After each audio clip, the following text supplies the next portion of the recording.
Hey, this is Thermites, and I don't know if this is going to go up. I don't know if it is going to go up anywhere. I've said that I want to talk about 10, and I feel like I just need to talk about 10, even if it's to myself, even if the only person who ever hears this is me.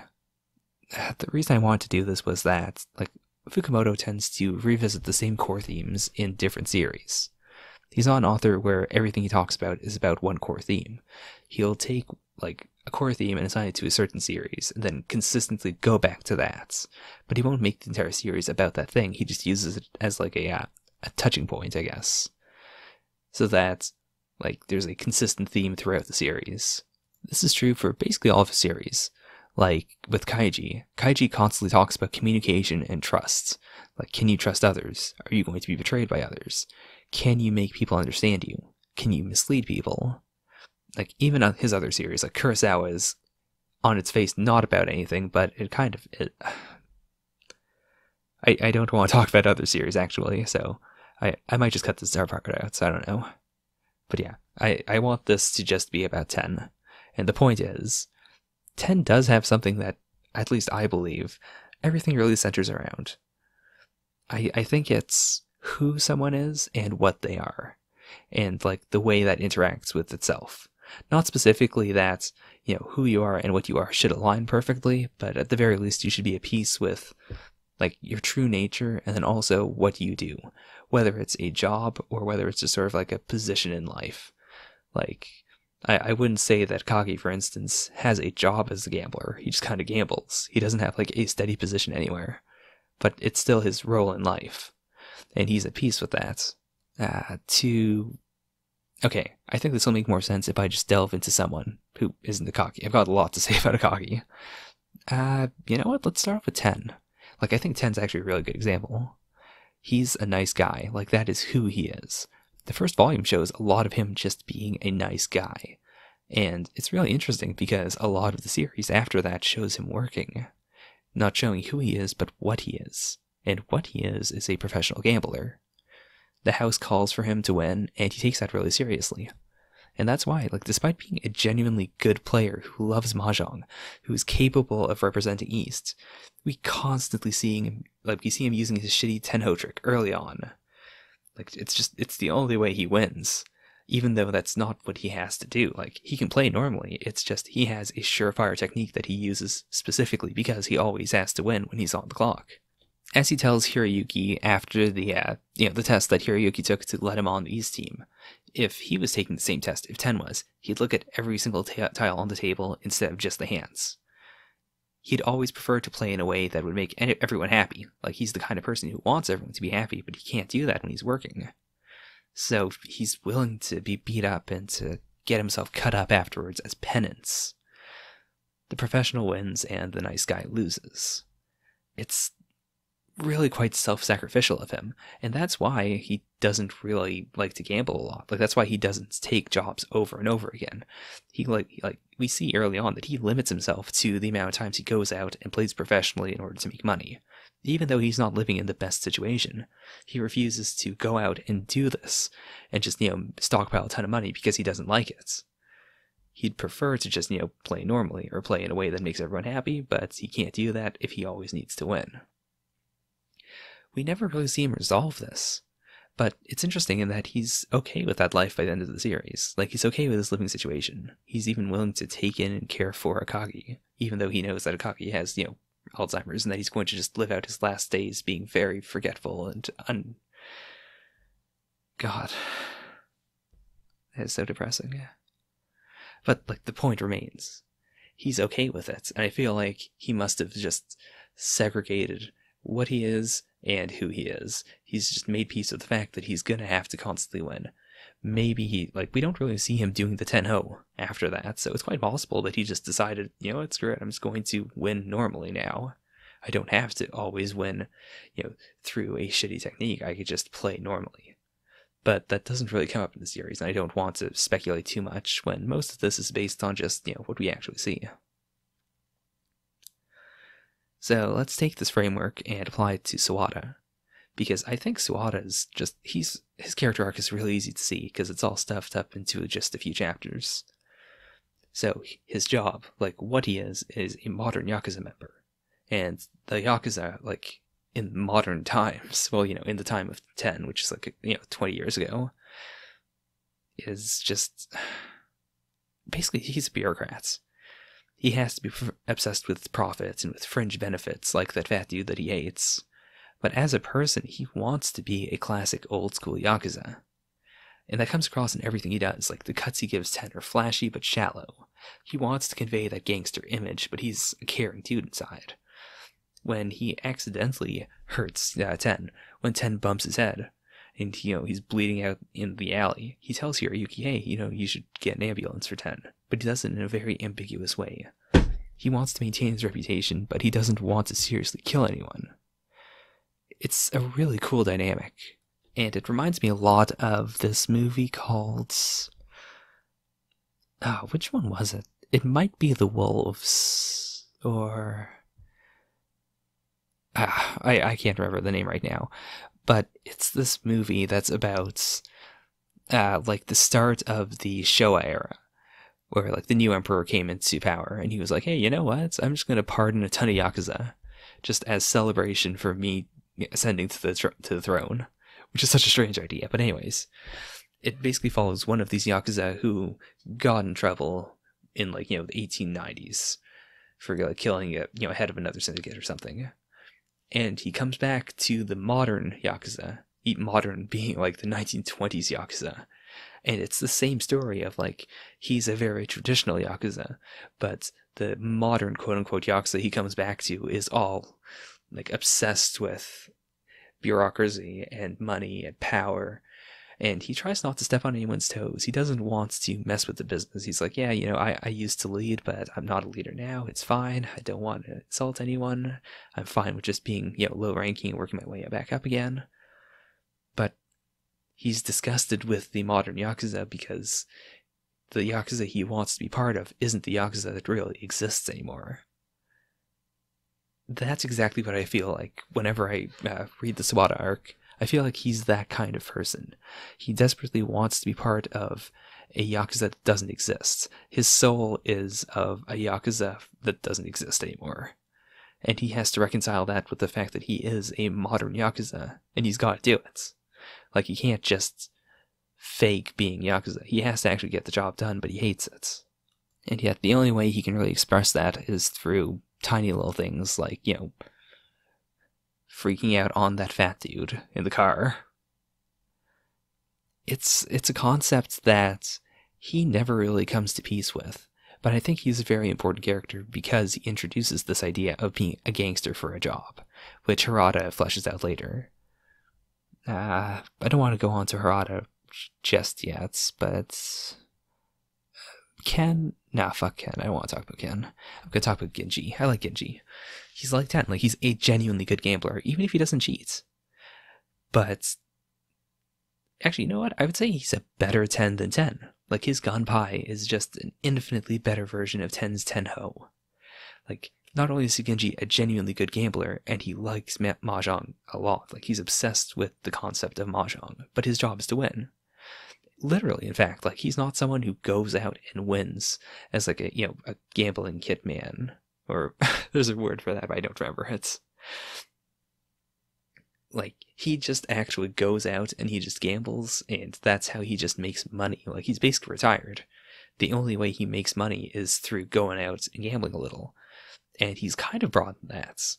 Like, he's got this thing where, like, he outsources his Ganpai to younger gamblers in exchange for a cut of their winnings, and he never actually shows them his actual trick. He just shows them a simplified trick that they can apply on their own. I like that a lot. Like, of all the older people on the East Side, Genji feels like the most realistic end states of an underground Mahjong player. Like, he's not in horrible debt, but he's not rich. Like, he's got some money, but not a ton. He still needs to keep on gambling if he wants to live. This incredibly clever cheat that he spent a lifetime perfecting is just a way to scrape by. Like, if anyone malicious found out about it, he'd be completely screwed. It's all he has. He doesn't want to join East specifically because, like, it's not even the threat of being exposed. It's just the threat of, maybe I'll play and someone notices it, and, they get on the path to me being exposed. Like, he's that scared. This is all he has anymore. And I don't want to downplay it. Like, it's such a good way to cheat. I feel like, of everyone, even above Akagi, I feel like he is genuinely just the end state of a great gambler. Like, you could write a complete, full, long-running Genji series that is just like him starting off with the simplest Ganpai and slowly developing new Ganpai and eventually figuring out his current system of memorizing all these different sigils and just using the actual like little scars and shapes on the tiles themselves as they already are in order to cheat. It's such a cool concept until, like, he's the guy he is in 10. I think what I love about him is that he cheats in a way that makes his victories feel earned. And that makes him so cool. Like, who he is and what he is perfectly aligned. He is a really cool gambler. He has to gamble. He has a trick that he has spent his entire life slowly refining until it's this nearly perfect weapon. And now he's just using that nearly perfect weapon to just get by. It's a little sad, but at the same time, it feels like a good life to live. And, like, by the end of the series, the thing that concerns him the most isn't gambling at all. It's just getting old. It's the fact that he's got cancer. Which is something that his Ganpai is going to help him with that. But even then, he manages to, he receives treatments. Presumably, he got some money together.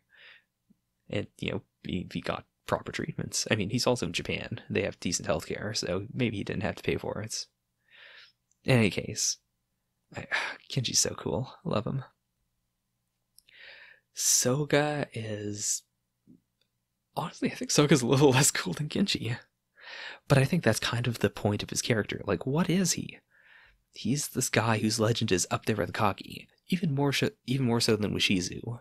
Which, like, I'm not going to talk about Akagi, but, Washizu is a character in Akagi. And he's kind of like, the rival to Akagi. But not in 10. In 10, Soga is Akagi's rival. He ruled the underworld. Not only did he rule the underworld, he ruled it for longer than Akagi did. And yet he doesn't feel like a big shot. He intentionally doesn't feel like a big shot, even though he's portrayed as a big shot. Which is a very clever trick of writing. Like, it's something that I wholeheartedly believe Fukumoto did intentionally. But it's so strange. This idea of taking a character and saying, yeah, he's a big deal, but then specifically framing the series so that he doesn't feel like a big deal. Like, he's arguably a better Mahjong player than Harada, but Harada is the main antagonist of the East-West tournament arc. Soga's just his ace. He's just a cool dude who he brings in. He's like the anti-Akagi weapon. But he's always overshadowed. Like, again, I just said he's the anti-Akagi weapon. When you think of Soga, you think of Akagi. When you think of Soga as a villain, you think of Harada. In the end, like, he's always second best.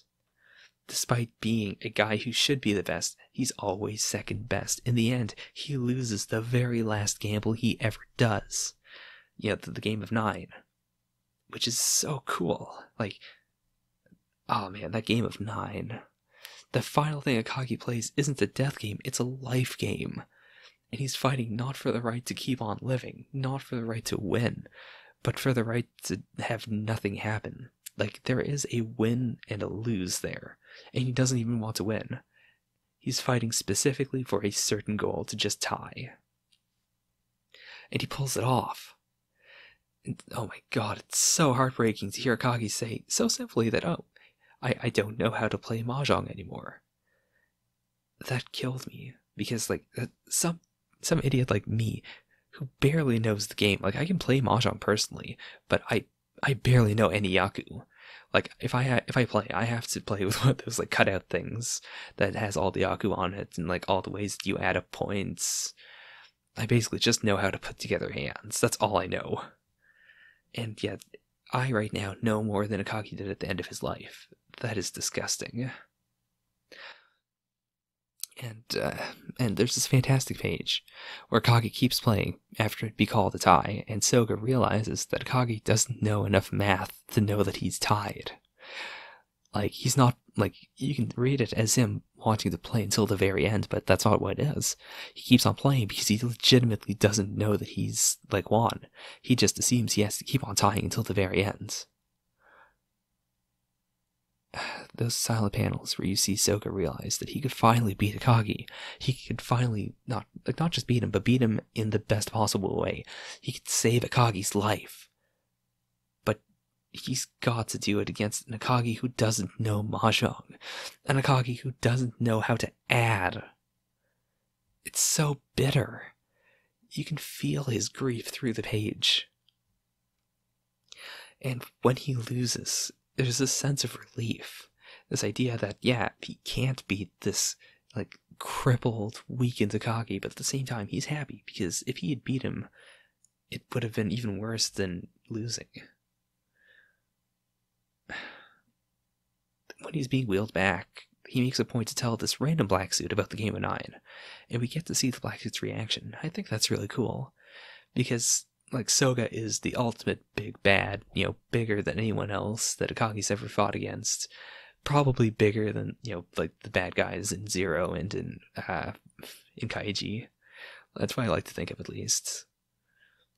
And I like that he tells this black suit this, about this miraculous match, partially so that we can see this black suit's reaction, that we can understand, yeah, this isn't just a big deal to Soga, this is a big deal to anyone. The fact that Akagi could tie 9 times, presumably without cheating, or if he was cheating in some way that no one can possibly understand, and he was just fighting on instinct, and he managed to pull it off. I think it's also incredible because I feel like Soga couldn't believe it himself. Like, he had to tell someone, even if it wasn't someone important. He had to say, hey, I just played a game of 9 in which everything was a tie. That happens to me. Like, there's one final legend in Akagi's book. Oh, it's so cool.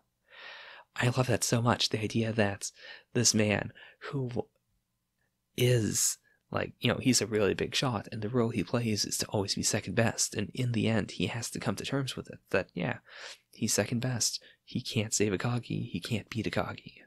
Everyone dies eventually when their time comes. That's just something he has to deal with, and in the end, he accepts it, because that's all he can really do. Something about that is incredible. Harada is... Do I want to move on? Yeah, I think I've got to move on. So, Harada is absolutely 100% one of my favorite characters in the whole manga. He might be my favorite, actually. Okay, let's go back to my what is he, who is he thing. I think that's a really good framework I've been kind of slipping away from. It's what is he? He's just a Yakuza boss. And who is he? We don't really get that until the end of the East-West Showdown, but we kinda do. And that's what's amazing. He feels so shallow early on. He's literally just an upgraded black suit. He's got different hair and he's got eyebrows, but he's basically just a black suit. And that's the point. What he is has taken over his life. Who he is doesn't matter for the entire East-West Showdown. We get glimpses of his love for Mahjong throughout the entire showdown, but everyone there is great to play Mahjong, so it's not noticeable. You wouldn't think, oh my god, this is a man who loves Mahjong. You're just thinking, oh, well, he's the main villain, so of course he's good at Mahjong. It doesn't matter. It's not like he has to be good at it. It's just, that's his role. But it's noticeable that he really does like Mahjong. It's there from his very introduction. I didn't notice this until I went back to, to start talking about this. Ten was intentionally playing badly to try and hide his real skill, and Harada made his men check the wall to see what Ten would have drawn if he hadn't dealt in right at the very end. He wasn't testing to see, Ten's skill as a person, he was testing to see if the flow favored Ten. And through that, he was able to tell, yeah, if he was playing normally, if he wasn't trying to intentionally screw up, he would have drawn the correct tile. That's something that, it's a core part of 10, the idea that there is there's such a real thing as a game sense, which is, incidentally, something that does exist in actual Mahjong, just the idea of probability of, you can kind of tell what the tiles are going to be like in the other walls as the game goes on, but it's not a science. Even if you have, even if you've narrowed it down to 50 out of however many tiles, that's still a lot of possible tiles. It's not as incredible as, as 10 likes to make it seem, but, in 10, everything's kind of heightened a little. And I really do like that. I like that That's the first that you see. Not that he used skill or calculation to figure out that Ten was cheating, or refusing to show his true skill, but that he used his own game sense to to see if Ten's game sense was correct or not. I find it so hard to explain, but I like it a lot. I think a more clear example of just how much he loves Mahjong is his decision to take things all the way to the very end. I love that Ten points out that tying would have been impressive enough for a Yakuza boss. A Yakuza boss could have bargained a more profitable division of how underground Mahjong is played in Japan. East and West could literally be split down the middle, just by the fact that they tied.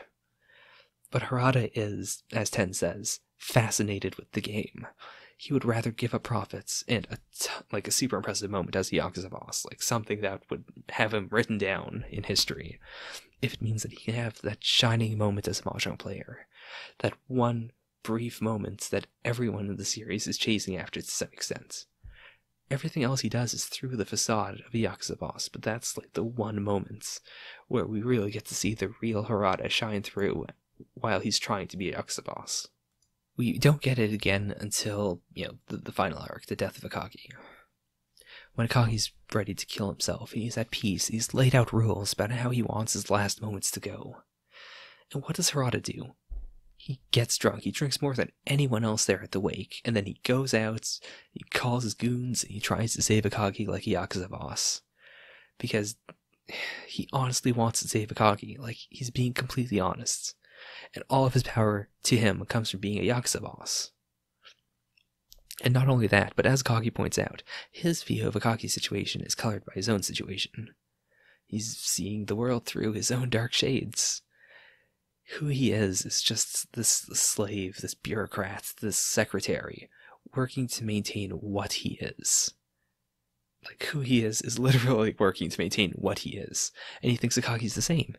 He thinks that who Akagi is someone who doesn't want to die, but what he is this legend who said, I'm gonna kill myself. And now he's gotta stick to it. He's trapped in the circumstance of someone who said he was going to die, and now he can't turn back. He wants to kidnap Akagi, not only because that's the Yakuza boss way of handling the situation, but because he wants to be freed himself. He's projecting onto Akagi. Metaphorically, he wants someone to kidnap him from his situation. But Akagi doesn't need that, which is the most tragic thing. I don't think there's that much more I can say about Harada, because the manga lays it out so well at the end. It's both in his talk with Akagi and his later talk with Hiro, where he just talks about how he feels like a slave, someone who is just there to control this armor that is, his reputation. This armor that leaves him isolated and weak, and God, it's one of my... This is why I think Harada is my favorite character. Because that alone says so much more than anything I can say about him. At that point, I'm literally just going to be talking about what the manga already says. And it's so relatable. God. Everyone should just go read 10 again. That's the takeaway from my talk about 10, is go read 10. Akagi is, through this framework, I've got to say, he's the most in sync person in the entire cast. And yeah, I'm not going to talk about Akagi as in the manga, I'm just going to talk about Akagi in 10. Akagi is Akagi. I'm trying to do my who and what thing with him, and I honestly can't. And I think that's intentional. Akagi is a gambler, but that's not separate from who he is. What he is a gambler, kind of, but that's not his job. Who he is also what he is. Yeah, he does gamble, but he doesn't have a steady income somewhere. He goes around, and he gambles, and he makes money. And that's just how he lives. Who he is and what he is are in perfect balance. Everyone else in the series is striving to be a little more like him, just to imitate him a bit more, to enter the realm of Akagi. And his conflict has to be different from the rest. He has to lose that balance in order for there to be conflict. For the rest of the series, he's basically conflict-free. He has to invent his own problems. He has to, invent his own handicaps and then stick to them when he screws up a bit. until the very end. Alzheimer's takes away who he is and what he is. He dies in his early 50s. Like, he looks older, but he's in his 50s. That's so messed up. I think the animal metaphor really works for him. Like, in his game against Ten, we learned that Akagi doesn't seem to need reason. He just plays each hand on his own, just going through the flow of the game. It's literally all just his senses.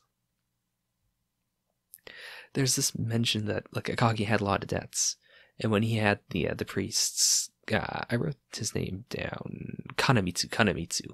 When he had Kanamitsu settle all of them after he was declared dead, most of his debtors were like, no, we didn't expect the money back. And, if Kanamitsu forced them to take the money, then, like, mysteriously at his wake, his estate got the money back as a gift. I think that says so much about him. Everyone accepted that Akagi was someone who had to gamble. Giving him money, giving him a loan, is like, it's something where you kind of expect the money back on some level, but you kind of don't. It's like feeding a cat. You don't expect the cat to come back later and give you some change or something. You're just like, no, it's a stray cat. I'm feeding it. I'm feeding it so that it can be a cat. By being itself, it is doing everything it needs to do.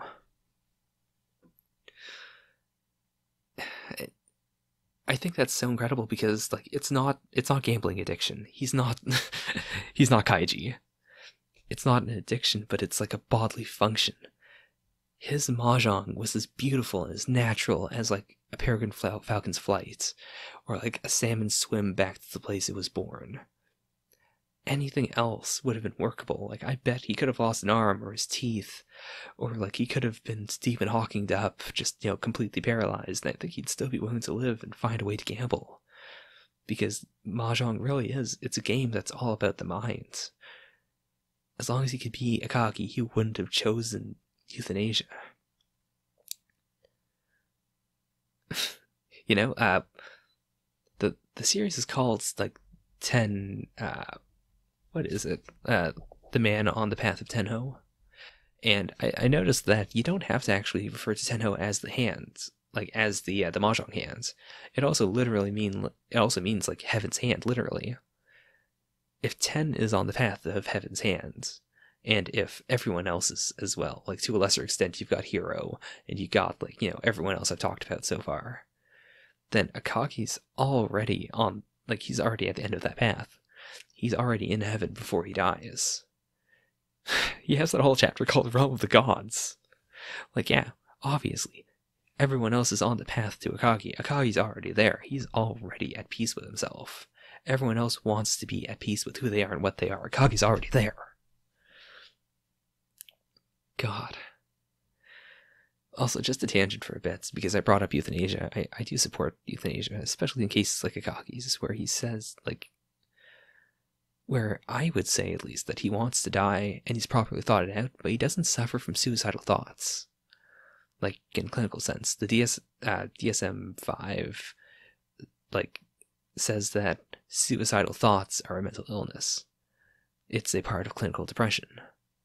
But that's not what Akagi has. Like, let's say you give Akagi 2 buttons. One kills him, the other cures his Alzheimer's, just like magically. Someone who clinically suffers from suicidal thoughts would hit the death button, regardless. Because that's what they want. They just want to die. But Akagi would hit the cure button. He doesn't want to die for the sake of dying. He wants to die so that he doesn't cease to be himself. There's no alternative. As willing as he is to throw away his life, to, lose an arm, he doesn't want to lose that arm. He wants to win. He's just simply willing to risk his life. In the same way, like, even up until the very end, he doesn't want to die. He doesn't want to be hurt. It's that he's willing to risk his life because he feels that the alternative of not being himself is worth risking it, is worth dying. He would rather die than become someone else.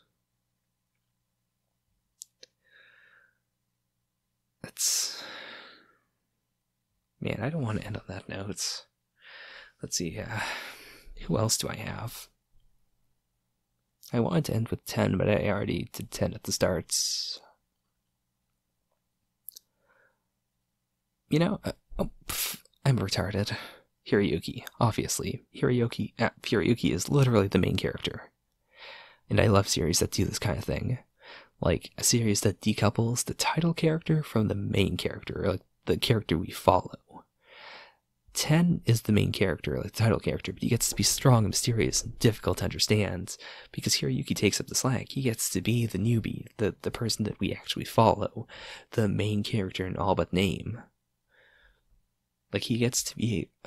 Like, 10 is a seinen series, but I would say that, like, 10, the character, is like a seinen lead, and then, like, Hiroyuki is our shonen lead. You know, like, he's got that spry, young feel to him. And, like our shonen lead, he's got a lot to learn. He's not the kind of person who wants to cheat. It's not that he can't, it's just that it doesn't come naturally to him. He's not like Ten or like Akagi. He can make a leap of faith that turns his analysis into something that seems divine. Like, you know, he can imitate Akagi just a little, but that's not natural to him. In the same way, he can cheat just a little, but that's not natural to him. He's just imitating Ten if he cheats. There's this quote that I've really been starting to like, where, like, there's nothing wrong with pretending to be someone you're not, as long as you learn about yourself from the experience. I think that's so true. And, like, Hiro learns about himself by imitating both Ten and Akagi. He learns that the way he plays Mahjong is too inflexible. He plays, like, you know, maybe like some sort of fake Akagi or something. You know, a bit too analytical. Oh god, it's late. Anyways, we see that he's consistently incapable of taking that little extra step forward. Whether it's, you know, cheating a little or, like, leaning into the realm of Akagi. And I think that's very important. Like, he wouldn't swap out a tile. He wouldn't break a promise that he makes to Akagi. It makes him a fantastic main character because his playstyle is honestly very easy for everyone to follow and to predict, while still being, like, realistically effective. He's playing well. Like, as a Mahjong player, he plays well. It's just that everyone else plays a little better. There's never a single moment in 10 where I feel like Hiro's done something that can't be explained. I would say that for literally everyone else except for him. Like, even his imitation of Akagi is based on the fact that the situation he was in was very, very, just eerily similar to that, you know, that 10 versus Akagi match. I'm not saying that he doesn't grow or that not growing is good. I'm saying that everyone has some core parts of who they are. You can change who you are, totally. And I think you should honestly change if something toxic or self-destructive is a core part of who you are. But you should also live as yourself. If you try to live in a way that's not compatible with who you are, if what you are is completely different and you're just doing it because it makes money, or because it's, you know, something that you like, then either you're going to change as a person or everything's going to fall apart. And I feel like if you need to change as a person, you should probably change before you're in a situation where you know who you are is dependent on what you are. Hiro couldn't change who he was, and he ended up taking the easiest path in society for someone like him. He just became a salaryman. He took the default Japanese job. And it eventually leads him into this downward spiral of dissatisfaction and inferiority and sadness. But that's not the worst. Like, he didn't become a gambling junkie. He didn't give up and become a truly hopeless guy. Like, he felt dead inside, but he kept moving forward. Even if it felt like he was going nowhere, he was still doing something with his life. I think that's what makes him a good character in the end. Like, Fukumoto, in his other series, but in 10 itself, also says, like, you know, you gotta do something you like. It doesn't mean that you have to always like what you do. Like, even if you don't want to go to school, or if you work a job you don't like, sometimes you just need to grit your teeth and, you know, buck up. You gotta put in the work, just so you can live your life. You know? Even if you have a menial job that you don't find satisfaction in, screw it, you gotta do it sometimes. And Hiroyuki does a great job of showing how you can do that while still following your dreams in the end. Like, he gives up a solid job for something that pays less, and he's got, like, the occasional rep player job. But he also got his university degree. And he worked that, that solid job for a few years. He's got a good, he's got a good resume. He's a smart boy. He decided that playing mahjong regularly and having a job that he likes is worth the pay cuts, and that's fine. That's a good lesson. I think Hiroyuki honestly has the brightest future of any Fukumoto protagonists. He found a way to live realistically and enjoy his life without fear of falling into a crazy gamble or losing everything. And oh, wow. Okay, I was not expecting this. I'm going to end with 10. Because I'm looking over the final chapter, that final chapter, and this entire time I kept saying that, Hiro made a really good decision. And I think he did in the end. I'm not going against the fact that life worked out really well for him. But he was going to go full retard. He honestly wanted to be a gambling bum. 10, of all people, the nice guy, was the one who told him that he should teach mahjong to the elderly, that he should educate Akagi's generation, that he should have a job that, that doesn't mean that much, but it's more fulfilling than his previous job was, and it's regular money. It's something that even 10 doesn't have. God. So I guess I'm ending with 10. Hiroyuki's on the path of heaven, but so is 10. 10's right next to him. And I guess that's all I want to say. Yeah, I don't really have a way to end this. Just, I guess that's the theme of 10 to me. Get the fuck out of here.